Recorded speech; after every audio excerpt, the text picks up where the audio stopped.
너희 가운데 모든 남자는 1년에 3번 곧 무교절과 칠칠절과 초막절에 내 하나님 여호와께서 택하신 곳에서 여호와를 배웁되 빈손으로 여호와를 배웁지 말고 각 사람이 내 하나님 여호와께서 주신 복을 따라 그 힘대로 드릴지니라. 이 시간 하나님께서 놀라운 복으로 충만케 하여 주실 줄 믿습니다. 준비된 PPT 내용 함께 보시고 말씀을 나누도록 하겠습니다. 오늘 16절 말씀을 보시게 되면 무교절, 칠칠절, 초막절이 나옵니다. 이 6월절은 무교절이라고도 말합니다. 6월절은 14일 저녁에서부터 어린 양을 잡고 그리고 함께 온 식구들이 그 잡은 음식을 먹음으로 그리고 무교절이 시작이 바로 됩니다. 그래서 어느 곳에서는 6월절이라는 표현만 나오고 어느 때는 무교절이라는 표현이 나옵니다. 그러나 이것은 함께 연결돼서 진행하는 절기이기 때문에 6월절과 무교절은 함께 가는 것입니다. 이 6월절은 우리가 잘 알고 계시는 대로 짐승의 피를 문설주에 발라놓게 되면 죽음의 천사가 넘어간다라고 하는 뜻에서 6월절입니다. 이것은 예수 그리스도의 보혈의 피가 우리에게 덮여지면 우리에게도 사망이 넘어가게 되는, 그러므로 우리에게는 영원한 생명이 있음을 신약적으로 보여주고 있는 부분입니다.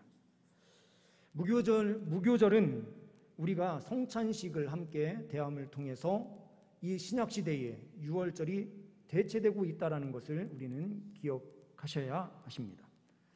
다음 페이지를 보시게 되면 칠칠절, 이 칠칠절을 다른 표현으로는 맥추절 그리고 초실절, 우순절이라고 합니다. 칠칠절이라고 하는 것은 곡식을, 수확을 처음 시작하면서 낫을 대기 시작하는 첫날부터 7주를 수확하는 기간으로 두게 됩니다. 그리고 이 7주가 끝난 그 다음 날 하나님께 이 칠칠절로 지키게 되는 것이고요. 맥추절이다라고 하는 것은 이 초실절이라고 하는 처음 얻는 그 수확이 바로 보리 그리고 밀 등이 이곳에 속하기 때문에 우리는 맥추절이다라고도 말합니다. 첫 열매를 하나님께 드림으로 초실절, 그리고 이것은 신약시대에 칠칠절이 지난 그 다음 날이 50일이 되어서 지키는 절기다라고 해서 오순절이라고도 표현하는데, 이 오순절 날에 예수 그리스도께서 부활하시고 이 땅에 거하시면서 제자들에게 40일 동안 하나님의 나라의 일을 친히 가르쳐 주십니다. 그 후에 10일 동안 제자들이 성전에서 기다리며 기도하고 있을 그때에 성령이 임하게 되는 것입니다. 그러므로 성령 임한 그 날을 기념하는 오순절, 바로 이 맥추절이 오순절, 성령께서 임하신 날이기도 하다라는 것입니다. 다음 페이지를 보시게 되면 장막절입니다. 이것을 오늘 말씀에서는 초막절, 장막절, 수장절로 표현하는데요.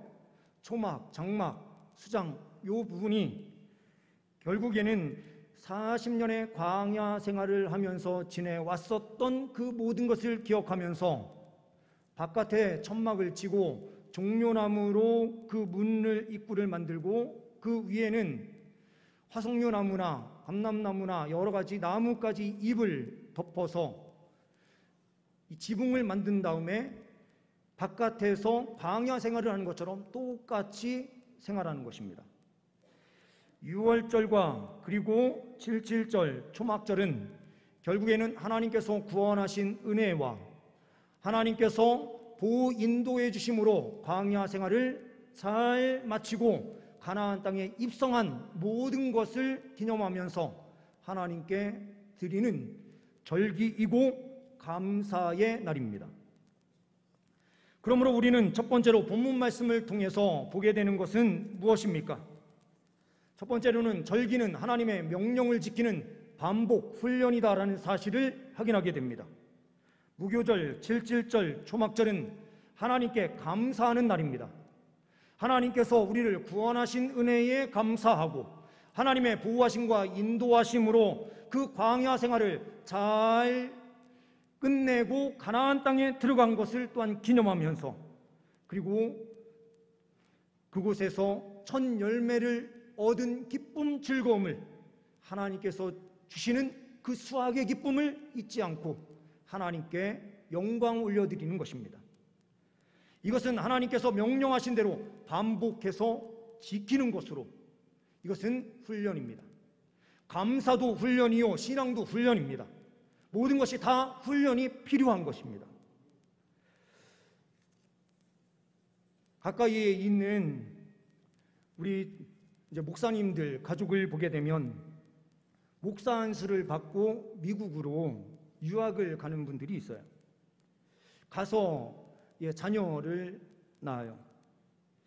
제가 아는 그 목사님도 미국에 유학을 가서 자녀 둘을 낳고 돌아왔습니다. 그런데 8살짜리 첫째 아이, 그리고 6살짜리 둘째 아이가 있는 가정이었습니다. 8살짜리 아이는 영어를 잊지 않고 그대로 사용을 해요. 그런데 둘째 아이는 유치원에 가서 그렇게 영어를 잘 말하던 아이가 한국에 딱 돌아와서는 영어를 금방 잊는 거예요. 그 이유는 무엇인가? 반복할 수 있는 학습 방법이 없기 때문에 그래요. 첫째 아이인 8살짜리 아이는 알파벳을 학교에서 배웠기 때문에 문자를 읽으면서 책을 반복해서 읽게 되면 그 모든 내용을 다시 머릿속에 기억할 수 있기 때문에 잊지 않는 거예요. 그런데 6살짜리 아이는 알파벳을 알지 못해서 반복 훈련할 수 있는 방법이 없었던 겁니다. 우리의 구원 사건도 반복해서 학습하고 훈련하지 않으면 이것이 우리 마음속에 깊이 자리 잡는 것이 아니라 반복하지 않으면 금방 잊게 되는 거예요. 하나님께서는 이 사실을 너무나도 잘 알고 계셔서 모세를 통해서 이 말씀이 모세 오경에 기록되게 하시고 이 말씀을 대대 후손들에게 전하도록 말씀하고 있는 것입니다. 이 말씀을 통해서 우리에게도 이 말씀이 왔고 우리에게 계속해서 말씀하시는 것은 하나님의 명령을 지켜 행하는 훈련을 행하라. 끊임없이 때로는 넘어지고 실패할 수 있지만 그 말씀 앞에 훈련되는 자로 거룩하게 세워져라 라고 주님께서 명령하시는 것입니다. 이 절기를 통해서 하나님께 영광 올려드리는 이 우리의 믿음의 습관이 우리 깊숙이 자리 잡고 주 안에서 승리할 수 있는 은혜가 있기를 소망합니다. 두 번째로는 절기는 인간의 존엄성이 회복되는 것이다 라는 것입니다. 16절 말씀을 보시게 되면 내 하나님 여호와께서 택하신 곳에서 여호와를 배웁되라고 되어 있어요. 여호와 하나님을 배우는 것이 어떻게 인간의 존엄성 회복과 연결이 되는가라고 생각하시는 분들이 계실 수 있어요. 준비된 PPT 내용 하나 보시면은요, 왼쪽에 보이시는 것 위에 있는 것은 강강수월래, 언제 하는 거죠? 대보름, 달을 상징하는 것입니다.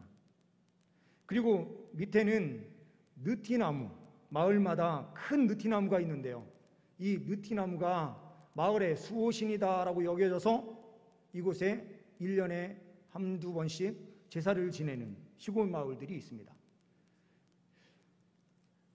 여기 근처에도 용인에서도 있고요. 제가 대전에 살 때에도 집 바로 옆에 이런 느티나무가 있었는데 1년에 한 번씩 보존해 이런 식으로 명칭이 달려 있지만 어떻게 되었든 느티나무에 우상 제사를 드리는 행위가 지금도 계속해서 이어지고 있다는 것입니다.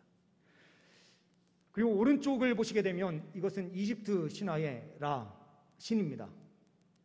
이집트에서 사람들이 섬겼던 태양신이에요. 해, 달, 그리고 피조물인 나무까지. 하나님께서 오늘 말씀에 내려주셔도 좋습니다. 16절 말씀에서 이렇게 말씀하시잖아요. 내 하나님 여호와께서 택하신 곳에서. 왜 하나님께서 택하신 곳으로 와서 여호와를 뵈라라고 명령하실까요? 세상의 피조물들을 섬기는 자리에서 떠나서 주님께서 거주하시는 성막에 나와서 주님을 만나라. 우리는요, 창조될 때에 하나님의 형상대로 창조되어서 가장 하나님과 가까운 존재로 하나님께서 창조하신 거예요. 이 세상 만물, 피조물들은 하나님의 형상을 닮은 모습이 없어요. 우리는 하나님의 형상을 닮는 존재들이거든요. 그런데 하나님을 만남에 있어서 인간들이 피조물을 통해서 하나님께 더 가까워질 수 있다고 생각하는 이 사고가 결국에는 우상숭배예요. 물질을 통해서 하나님과 더 가까운 권력을 누릴 수 있다고 생각하는 것이 만문주의예요. 이 세상에 있는 것들은 결국에는 우리가 섬김의 대상이 아니라 주님 앞에 나아가서 주님을 만날 때에 성령의 은혜가 우리 가운데 임하고 성령 충만함이 우리 가운데 있을 때에 우리의 영이 살아나요. 영이 살아나면 우리의 육신도 활력을 얻고 살아나는 것입니다. 그러니 여호와 앞에 나아가서 여호와를 뵙는 의식은 인간의 존엄성이 살아나는 것입니다. 피조물 밑에 들어가서 피조물을 통해서 하나님을 만나려고 하는 이 어처구니 없는 우상 숭배를 끊어버리고 하나님 앞으로 나와서 하나님을 만날 때에 너희들에게는 인간의 존엄성이 회복되고 인간의 근원적인 모습이 온전히 회복되는 것이다. 오늘 이 자리 주님 앞에 나올 때에 우리는 다른 것을 매개로 삼아서 주님 앞에 예배하는 것이 아니라 주님 앞에 나와서 주님의 얼굴을 배우는 거예요. 주님께서 이 시간 친히 만나주시고 함께하여 주실 때에 넘치는 은혜가 우리의 삶 가운데 있게 되는 줄 믿습니다. 이 은혜가 우리 성도님들의 삶 위에 넘치시기를 소망합니다. 세 번째로는 절기는 하나님의 주권을 인정하는 것입니다. 17절 말씀을 보시면 이렇게 말씀이 기록되어 있습니다. 각 사람이 내 하나님 여호와께서 주신 복을 따라 그 힘대로 드릴지니라.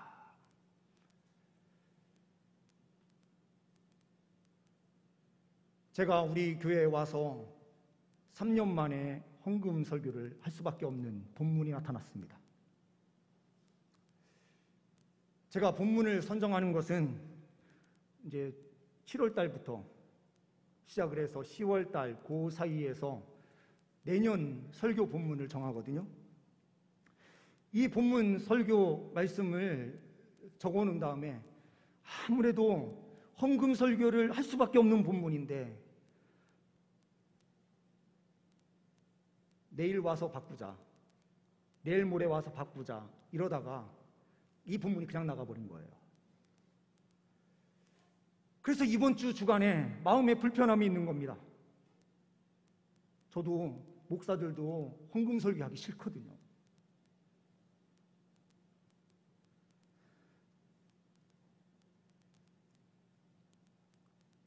그래서 어떻게 할까? 본문을 바꿀까 하다가 성령께서 실수하게 하신 어떤 부분도 분명히 있으시지 않을까, 그렇게 있도록 저를 이끄신 부분이 분명히 있지 않을까라는 생각이 순간 들어오는 거예요. 바꿀까 말까 바꿀까 말까. 일주일 내내 신음하고요. 어제 말씀 준비하면서도 이 말씀을 전해야 되나 말아야 되나 막 하면서 씨름하다가 갑자기 우리 교회 운영정관이 생각이 났습니다. 교회 운영정관 제12장 재정 제88조 교육이라는 항목이 있는데요. 그곳에 당회장 목사는 헌금 설교 교육을 통해서 헌금 설교를 다수 행할 수 있다라는 표현이 나오더라고요. 그리고 성경 말씀을 왜곡할 수 있지 않을까라는 생각이 또 개인적으로 들어요. 제가 말을 잘하는 사람이 아니기 때문에 오늘 혹시라도 직선적으로 이야기해도요, 우리 성도님들 이해하십시오. 제가 말 돌려서 하는 스타일이 아니에요. 죄송합니다. 제가 말씀 선포하는 게 죄송한 게 아니고요, 제가 말을 이쁘게 못하는 게 죄송한 겁니다.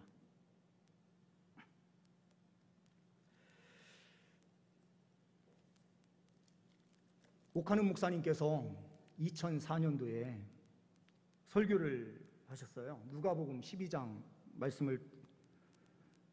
말씀으로 설교하신 적이 있는데, 제가 그 설교를 오래전에 한번 들었었고 그게 마음에 많이 남아 있었어요. 사랑의 교회 오카는 목사님 이제 생전에 은퇴하시기 바로 직전인 거죠. 직전에 몇 해 전에 한 성도가 와서 이런 이야기를 하더라 하면서 말을 해요. 사랑의 교회는 너무 좋아요. 헌금 설교가 없어서 너무 좋은 것 같아요. 이렇게 이야기를 하더래요. 그래서 오카는 목사님이 자기의 설교를 한번 가만히 생각해 보니까 1년에 한 번 할까 말까, 그리고 헌금 설교를 거의 하지 않더래요. 이 여성도가 이야기한 그 내용이 두 가지로 자기는 생각이 들더래요. 하나는 교회가 간섭하지 않고 부담을 주지 않으니 너무 좋다라는 의미, 또 하나는 헌금 설교가 없어도 기쁨으로 헌금하는 성도들을 보니 감사하다라는 의미가 아닌가라고 해서 이 두 가지가 다 복합되어 있는 게 아닐까라는 생각을 하셨다는 거예요. 그러면서 하나의 예로 미국의 밥 러셀이라는 목사님이 계신데, 그분이 쓴 간증집 비스무리한 책이 하나 있습니다. 그 내용을 인용하시면서 말씀하시는데 저도 찔렸어요, 솔직히요. 그래서 많은 생각을 하게 됩니다. 러셀 목사님이 한 교회에 부임을 하셔서 담임 목사로 사역을 시작할 때에 마음에 결단을 한 거예요. 나는 헌금 설교는 1년에 딱 한 번만 하는 거다. 성도들한테 부담 주는 그런 설교는 1년에 딱 한 번만 하자라고 결단을 했어요. 그리고 헌금 설교하는 날 이렇게 당부를 하는 거예요. 우리 성도님들 1년에 한 번씩 딱 한 번만 설교하는 헌금 설교니 이해를 해주세요. 양해해 주세요 하면서 신신당부를 하고 말씀을 전해왔다는 거죠. 그런데 어느 날 말씀을 보는 가운데 성령 하나님께서 마음에 찔림을 주시더래요. 한 예로 가늠하는 문제를 설교하는 가운데서, 그러면 지금 이 세상에 살고 있는 대부분의 사람들이 직간접적으로 간음죄를 짓고 수많은 다른 길로 달려가고 있는 이 상황에서, 그러면 설교할 때 간음이 죄다라고 선포할 때에도 그러면 죄송합니다, 혹시라도 직간접적으로 간음하신 분들은 이곳에서 잠깐 마음이 불편해도 참고 계시고 다음 주에는 그런 설교 안 하겠습니다 라고 말한 적이 없다라는 거죠. 하나님의 말씀이, 그 말씀이 말하는 바가 분명히 있다면 목사는 그 말씀을 선포해야 된다는 겁니다. 이 사실을 깨닫고 이 러셀 목사님이 그 다음부터는 시리즈 설교로 헌금 교육도 하고 했더니 일부의 성도님들 가운데 편지를 써서 감사의 표시를 하시는 성도들이 있더래요. 목사님 감사합니다. 바른 헌금 생활을 할 수 있도록 가르쳐 주셔서 감사합니다. 이런 글이 오더라는 겁니다.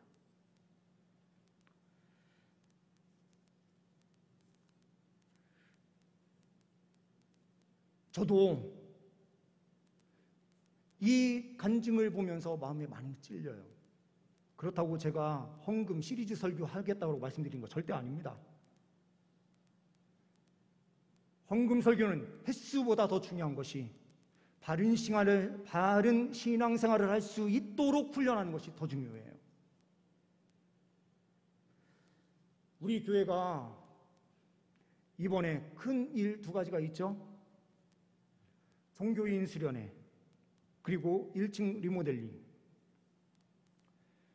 우리 성도님들이 잘 알고 계시는 대로 그게 돈이 부족해서 우리 성도님들께 헌금 설교하는 것 아니라는 것을 우리 모든 재직분들도 다 알고 계시고 우리 성도님들 다 알고 계십니다.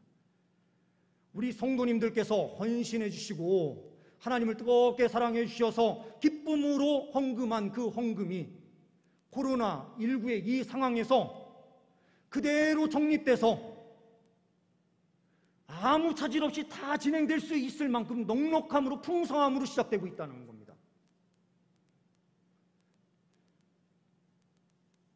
모 교회는 맥추절이나 추수감사절만 되면 헌금이 부담스러워서 교회에 빠지는 성도들이 간혹 많거든요.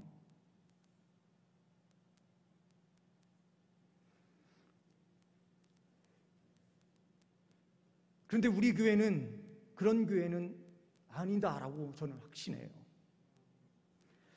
그러면 왜 헌금 설교를 담임 목사인 제가 그렇게 하지 않으려고 하느냐라고 하는 질문이 있을 수 있어요. 어떤 분들은 저를 사랑해 주시기 때문에 목사님이 우리 교회 성도님들한테 부담을 주지 않는 목회를 하시고 싶어서 그러신 거겠지 하고 하면서 이렇게 이해를 해주시는 거 너무 감사해요. 그런데 저는 헌금 설교도 제자 훈련을 통해서 저의 생각과 우리 성도님들의 생각이 어느 정도 좀 소통이 잘 되는 가운데서 헌금 설교가 진행되면 더 좋을 것 같다는 생각이 들어요. 어떤 의미로 그 이야기를 하는지 전혀 모르시는 분들이 계시기 때문에 그래요. 간혹 오늘같이 우리가 종교인 수련회를 진행하는데 회비를 책정하지 않아요. 회비를 책정하지 않을 때에 저는 책정하지 않는 게 더 많은 돈이 들어옵니다 라고 만약에 표현한다고 합시다. 그러면 저는 그 헌금이 작정하고 어떤 개인적으로 2만 원, 3만 원씩 정한 것보다 더 큰 돈이 들어올 거라고 저는 기대하지 않아요. 그러나 마음에 기쁨으로 드리는 몇 사람들의 헌금이 있다면 그것이 더 큰 거예요. 그리고요, 저는 성경이 가르쳐 주시는 그 말씀의 원뜻이 무엇인가? 저는 성령의 감동이 우리 성도들에게 임하게 되면 그 은혜가 충만하면 기쁨으로 드리지 말라고 제가 이야기를 해도 우리 성도님들은 성령의 은혜로 드리실 거예요. 저는 강요나 작정의 방식의 헌금이 아니라 성령의 기쁨과 즐거움으로 자발적으로 드리는 헌금을 원하는 겁니다. 이것이 성경의 가르침이라고 저는 확신하기 때문에 그런 거예요. 고린도후서 9장 6절에서 8절 말씀을 보시게 되면 이렇게 말씀하고 있습니다. 이것이 곧 적게 심는 자는 적게 거두고 많이 심는 자는 많이 거둔다 하는 말이로다. 각각 그 마음에 정한 대로 할 것이요 인색함으로나 억지로 하지 말지니 하나님은 즐겨내는 자를 사랑하시느니라. 하나님이 능히 모든 은혜를 너희에게 넘치게 하시나니 이는 너희로 모든 일에 항상 모든 것이 넉넉하여 모든 착한 일을 넘치게 하게 하려 하십니다. 교회는요, 다양한 분들이 존재할 수 있습니다. 아니, 종교인 수련회 가는데 교회 헌금으로만 갈 게 아니라 그래도 개인적으로 헌신할 수 있는 기회를 줘야 되는 거 아니냐, 그래서 얼마라도 책정해서 가는 것이 맞지 않느냐라고 말씀하시는 분들이 계실 거예요.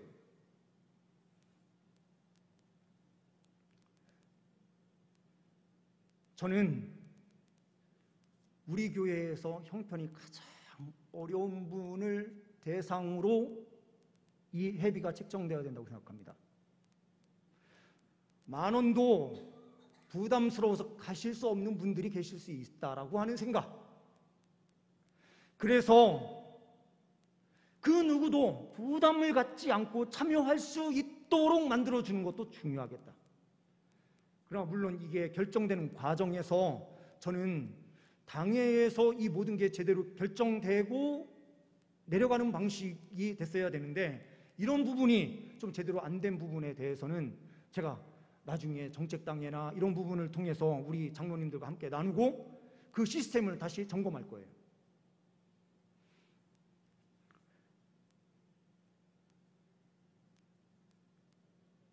중요한 것은 가장 형편이 어려운 사람을 생각하면서 교회는 모든 일을 수행해 나가야 된다는 것입니다. 그러면 어떤 분들은 그러면 부자들도 다 공짜로 누리는 것 아니냐라고 말씀하시는 분들이 계세요. 내가 넉넉한 편에 속하고 하나님께서 주신 은혜가 크다라고 생각하시는 분들은 자발적으로 헌금하시면 됩니다. 1층 리모델링 하는 일을 통해서 우리가 선한 사역을 한다라고 하는 믿음, 확신이 있으신 분들은 누가 어떻게 하자 이게 아니고요, 기쁨으로 하나님 앞에 드리시면 돼요. 기쁜 마음으로 드릴 때에 그 마음에 정한 대로 인색함으로나 억지로 하지 않고 즐겨낼 때에 하나님께서 기쁘게 받으신다라고 말씀하세요. 우리 신앙생활의 근거는 사람들의 눈치에 있는 것이 아니에요. 철저하게 성령의 이끄심의 방식으로 우리는 신앙생활하는 거예요. 오늘 말씀을 통해서 우리는 다시 한번 확인해야 되는 것이 무엇입니까? 우리의 신앙생활이 하나님 앞에 1,000원을 드리든 10,000원을 드리든 정말로 힘껏 하나님께서 그 마음을 받으실 만큼 우리의 사랑과 헌신과 충성을 드린 헌금인지, 아니면 나의 이름이 주보에 올라가는 것 그것 하나만을 위해서 헌금하시는 것인지, 아니면 어떠한 나의 능력을 나타내기 위해서 헌금을 하시는 것인지 우리의 삶을 점검해야 된다는 겁니다. 헌금은 하나님을 뜨겁게 사랑함으로 하나님만 바라보고 하나님께 드리는 것입니다. 그러면 하나님께서 우리의 삶을 전적으로 책임져 주신다라고 하는 이 하나님 주권을 인정하는 신앙, 하나님 앞에 철저하게 엎드리는 믿음의 백성, 이 삶이 우리를 더욱더 풍족하게 하고 하나님의 은혜가 충만케 되는 줄 믿습니다.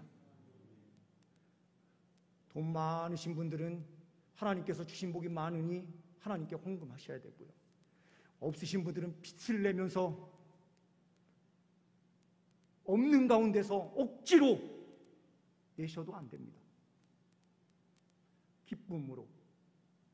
그리고 그것을 우리 교회는 더 많은 루트를 만들어서 더 좋은 헌신, 선한 일을 감당하는 자리를 계속 개척해서 만들어내고 더 많은 선한 영향력을 세상 가운데 미치기 위하여 달려가는 교회를 만들 때에 하나님께서 원하시는 교회가 되는 줄 믿습니다. 우리의 마음, 우리의 신앙 다시 한번 점검하고 하나님 앞에 기쁨으로 헌신함으로 달려갈 수 있는 저와 우리 모든 성도님들의 삶이 되시기를 간절히 소망합니다. 누가복음 12장 20절과 21절 말씀을 보시고 기도하겠습니다. 하나님은 이르시되 어리석은 자여 오늘 밤에 내 영혼을 도로 찾으리니 그러면 내 준비한 것이 누구의 것이 되겠느냐 하셨으니 자기를 위하여 재물을 쌓아두고 하나님께 대하여 부요하지 못한 자가 이와 같으니라. 기도하십니다. 하나님 아버지, 우리의 신앙을 다시 한번 점검합니다. 하나님 말씀 앞에 훈련된 그리스도인인지, 또한 하나님께서 허락하신 인간의 존엄성을 회복하는 길로 달려가고 있는지, 하나님의 주권을 온전히 인정하는 삶을 살고 있는지, 하나님을 뜨겁게 사랑하는 마음으로 우리가 충성하며 살아가고 있는지 우리의 삶을 되돌아보며 주님께 회개합니다. 놀라운 은혜의 역사로 함께하여 주옵소서. 우리 주 예수 그리스도의 이름으로 기도하옵나이다. 아멘.